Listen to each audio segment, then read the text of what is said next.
नमस्कार, मैं हूं अंजलि और आप देख रहे हैं जेएक्स न्यूज छत्तीसगढ़। चलिए बढ़ते हैं खबरों की ओर। छत्तीसगढ़ विधानसभा के नेता प्रतिपक्ष नारायण चंदेल ने प्रदेश सरकार पर किसान विरोधी होने का आरोप लगाया। नेता प्रतिपक्ष ने पत्रकार वार्ता में कांग्रेस सरकार को हर मोर्चे पर नाकाम बताते हुए कहा कि बड़े बड़े वादे कर कांग्रेस सत्ता में तो आ गई, लेकिन जनता से किया कोई भी वादा पूरा नहीं कर पा रही। उन्होंने कहा कि सरकार किसानों के हित में कोई काम नहीं कर रही, जिससे परेशान होकर किसान आत्महत्या कर रहे हैं।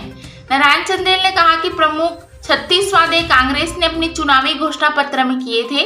उन वादों में से कितने पूरे किए, इसका जवाब किसी के पास नहीं है। शराबबंदी के लिए कमेटी बनाई गई है, लेकिन अब तक कमेटी की रिपोर्ट ही नहीं आई है।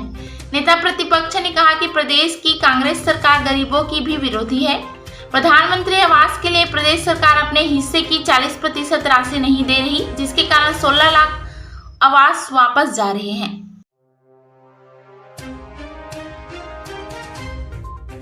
ये बात सही है।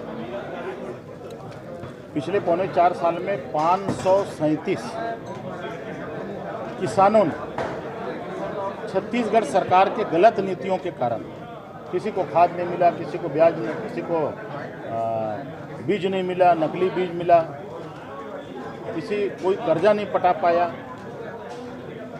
तो इन सारे छत्तीसगढ़ सरकार की किसान विरोधी नीतियों के कारण 537 भूमिपुत्र और अन्नदाता किसानों ने आत्महत्या किया इस भूमि पर, जो अत्यंत ही दुर्भाग्यजनक है और छत्तीसगढ़ की सरकार के लिए शर्मनाक है।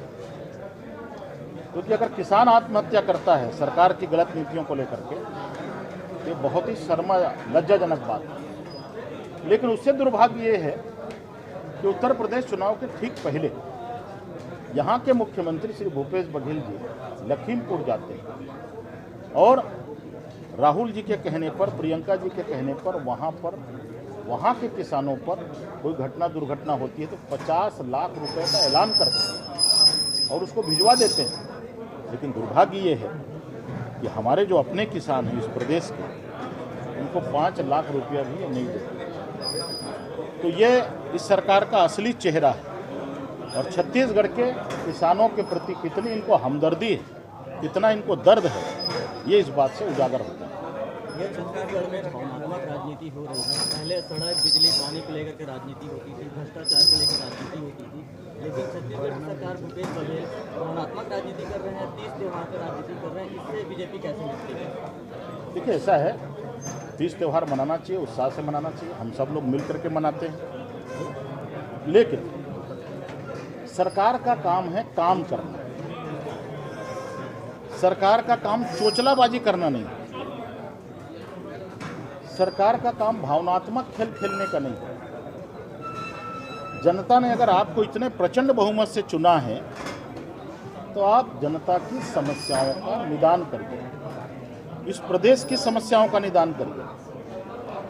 आप सड़क बनवाइए, बिजली लगवाइए, स्कूल खोलवाइए, अस्पताल खोलवाइए, सिंचाई का रकबा बढ़वाइए, लोगों की मूलभूत यहाँ सुविधा मिले, शिक्षा का स्तर कैसे सुधरेगा, यहाँ की चिकित्सा व्यवस्था कैसे अच्छी होगी, गरीब आदमी तक कैसे सारी चीज़ें मुहैया होंगी, इस पर सरकार को ध्यान देने की आवश्यकता है। कैसे नौजवानों को रोजगार दे सकते हैं, कैसे हम ग्रामों उद्योग को बढ़ावा दे सकते हैं, कैसे हम गांव को और अच्छा बना सकते हैं।